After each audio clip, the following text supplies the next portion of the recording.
Alrighty, boys and girls. What are we calling this, Jake? Day 2? I guess. I mean, or day 3? Day 3? Not really. We'll call it day 2 because it is what it is. Okay. We had to wait for parts and all that. And loud noises.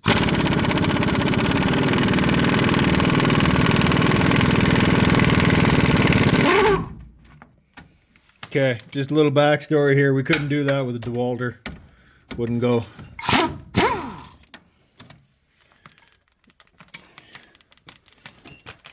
Couldn't get them out. We don't have torches, so it was a Hail Mary.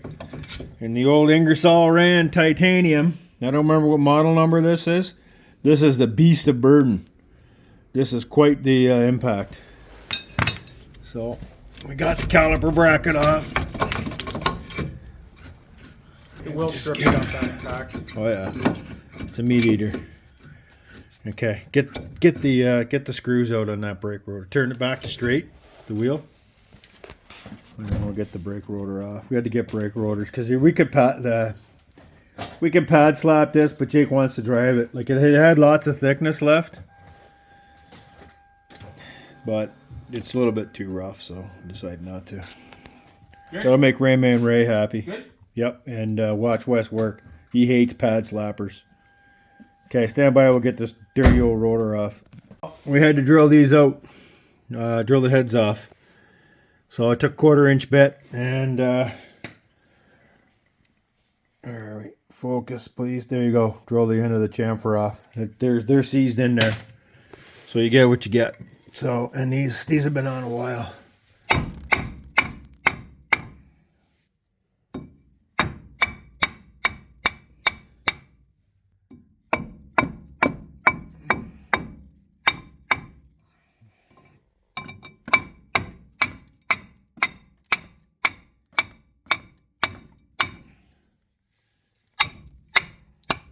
Hit that. It's getting a little. Okay.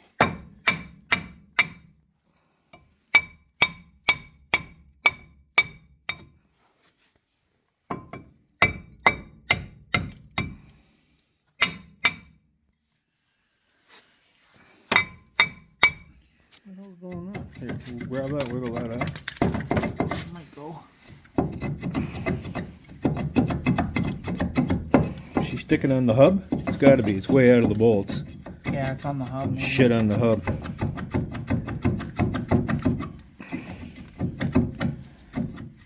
It's on the hub there. Yep. Rust. Rust and crust on the hub. Welcome to the Rust Belt. You know what I just noticed, eh? This is the splash shield. What? Stand by. What's this? Man, oh man, we had to beat that bugger off. Not beat, just taps. But... Well, taps, whatever. Here's the piece with the brake pad seized onto it. Due to the rust, the splash shield's missing. Oh well. So now we're going to clean up this area where the brake rotor sits. We'll get this all cleaned up, and then that'll keep us moving forward. Yeah, the impact ate the other bolt there. Put that on. And so we're going to clean the caliper mount surface where the caliper bracket goes. We're going to clean it all. And then...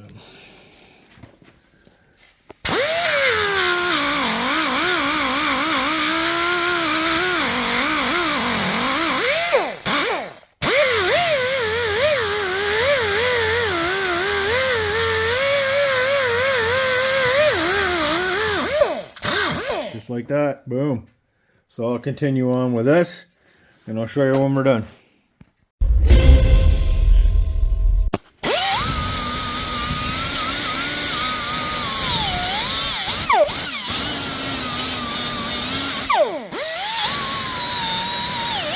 That's just, I think that'll take it down.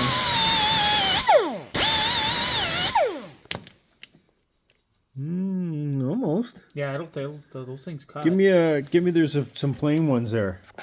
Where that aren't polishing. There's some that are like grinding wheels. They're grinding flaps. In that one about the rock cap in? Yeah. We'll try that. Stand by. There you go, boys and girls. Coated rotors. Is this the one that works? One of these doesn't work. And then we're gonna put some anti-seize love on it so it doesn't stick.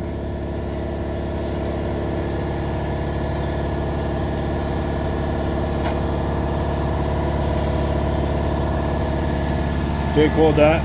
Got the camera. And that goes like that. We're still going to line it up with the original holes where the bolts were. But I don't know that we need to, so that's like that. Now we'll get the caliper and we'll put that on. Sorry about the loud noises, but it is what it is. Grab a caliper out of the box. Which one did you grab? The one that was... I don't know what the hell's going on here, Jake. Take the video. We're putting a little bit of brake caliper lube here on these. I don't know what you call these, where the spring sets, because these will rust jack this area here underneath the stainless steel shims. I guess they're shims, anti-rattle shims that go on here. So I always like to put a little love on there, so that'll keep that good. Okay, so I'm going to bolt this on, and then well, I'll put the hardware pack in, then I'll set the pads in. The hardware pack, you get one with a caliper.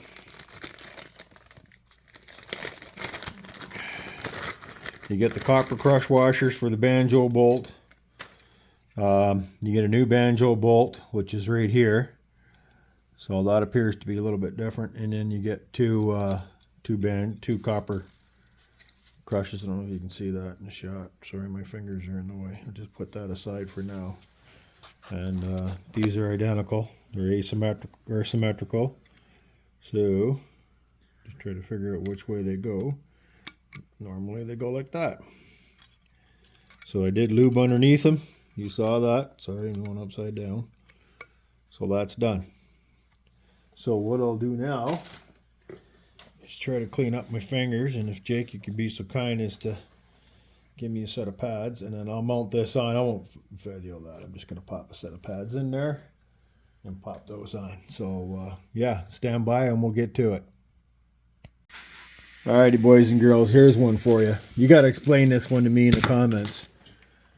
This is the caliper. It's still connected to the brake system via the hose. The bleed screw, you can't really see it well. Turn the light on over there, Jake. The bleed screw is at the top when you're set into position, so you can see this. There's a little baton there For your banjo. for your banjo bolt to keep it in the proper alignment. That is on the new one. You can see it right there.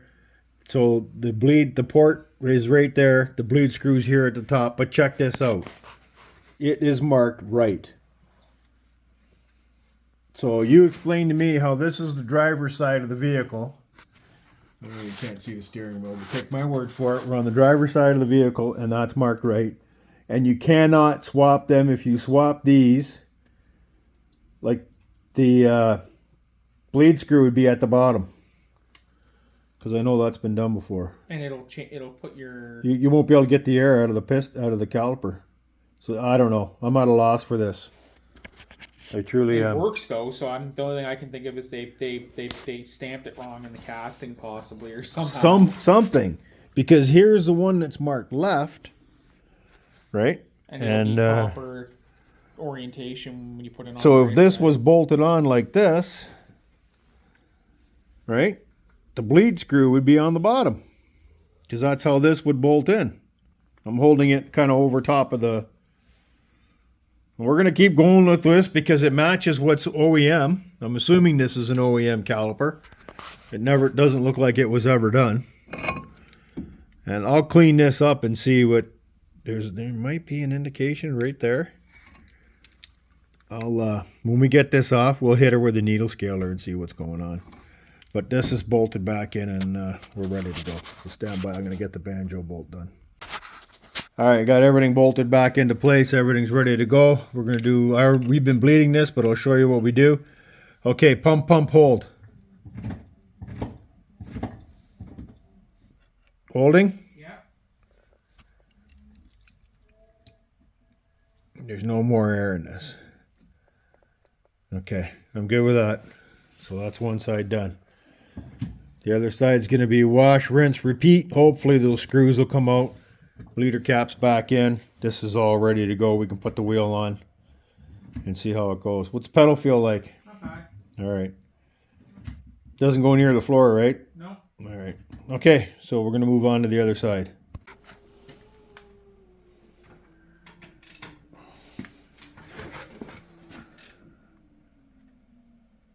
That the caliper bracket bolts? Yep. Yeah, get a little snuggy on those. They loosen up over time. Yeah, is that torqued properly? Yeah. Okay. Well, you got to watch on the new trucks, guys. Don't on the GMs. Don't crank them because they just the calipers bolt right onto the spindles now. Yeah. They got rid of all this bracketry and they're a captive brake pad, so they're only torquing them to 80, I think. Okay, looks good. So just to prove that Jake does work too.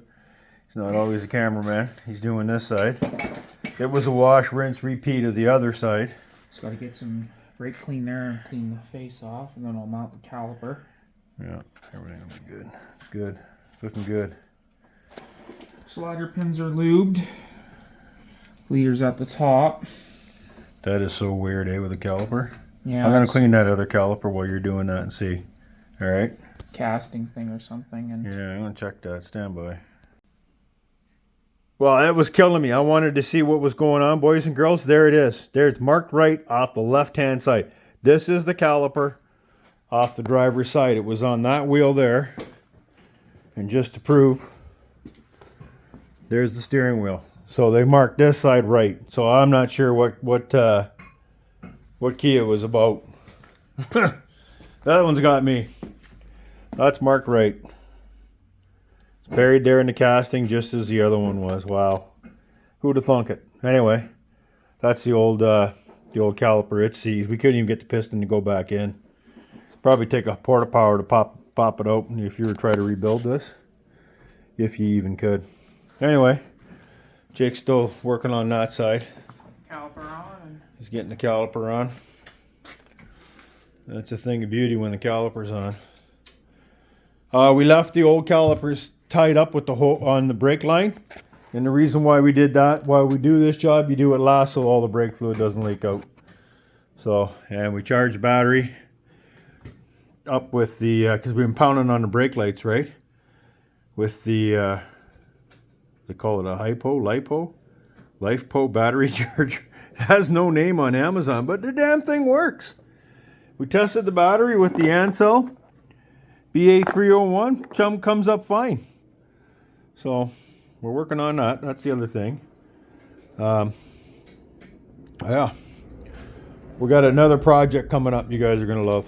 It's what do we call that, Jake? It's at the morgue. yeah. She's on the mortician's table. We're going to find out the cause of death and see if we can bring it back to life. So yeah, anyway, we're still working away on the never-ending brake job on the 2010 Kia Soul with 2.0. It's the big one right there. We'll see what happens. Stand by. Oh yeah, while you're waiting for Jake to finish that caliper, we can bleed that side. Like and subscribe, and we really appreciate all the new subscribers. Welcome to the channel. And if you're already a subscriber, because I think we're about 8% now, returning viewers. Welcome back. Alrighty, boys and girls, there she is, all back together again. We did a final bleed on the front, and then we found one oil leak in the back. We fixed that. So we're just going to button this up, and then we'll take her for the test drive. So it's the never-ending brake job. Kia 2010 Soul. We ran an e-diag scan on it. We cleared a scan. There was a weight sensor problem, and the passenger seat was not calibrated. We calibrated that. Man, that little e-diag's an amazing little device. We're going to do a video on it real soon and show you guys because, yeah. Yeah, so we're going to put the wheels on. I got the wheels on this side. We're going to put the wheels on the other side. And that's the secret. No, can't show you. That's the upcoming video. Anyway, then we're going to go outside, take this thing for a test drive. Stand by. 75 foot-pounds. Not much, eh? No. Disc cutters.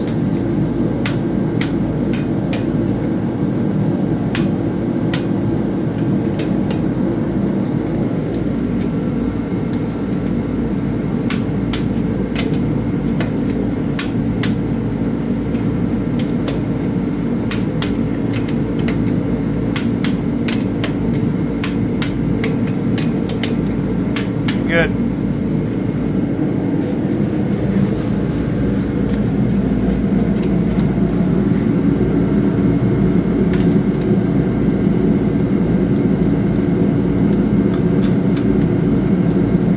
Always torque your wheels.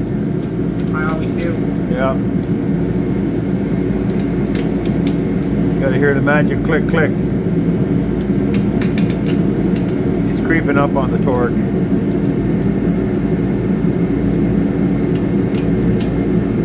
Torquing at right angles, right? Yeah.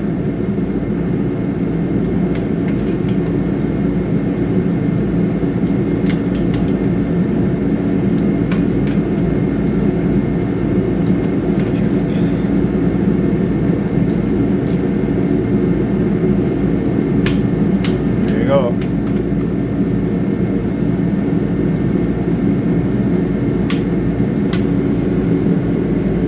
That's how it's done. Alrighty, boys and girls, road test time. We're not sure, but we still think that... No, I don't know. This is the weirdest feeling power brakes. This master cylinder is, I mean, solid when you got no power on, but then when you got power on it, I don't know, it seems like a long stroke. But good brake power, no fade in the pedal. So that's the test, right? The pedal resistance is the same. It doesn't sink to the floor.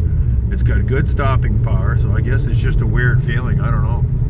There could be some air left in it. We're going to leave it for a couple of days. I think we got the new front brakes burnished in pretty good. So I think we'll close the saga of the never-ending brake job. I don't know. I guess Deanna would be the judge of how good the brakes feel. Because even when I pump, I don't get any extra resistance. So I don't think so. I don't think there's an issue. I just think it's just weird to get used to. I'm not sure. Maybe we'll bleed it again. Time will tell. We don't even have any brake fluid left, so we're not going to bleed it again today. So there you are. Anyway, that's all for now, boys and girls. Closing the video. Another video coming up, and we'll see you guys soon back on the channel. Take care.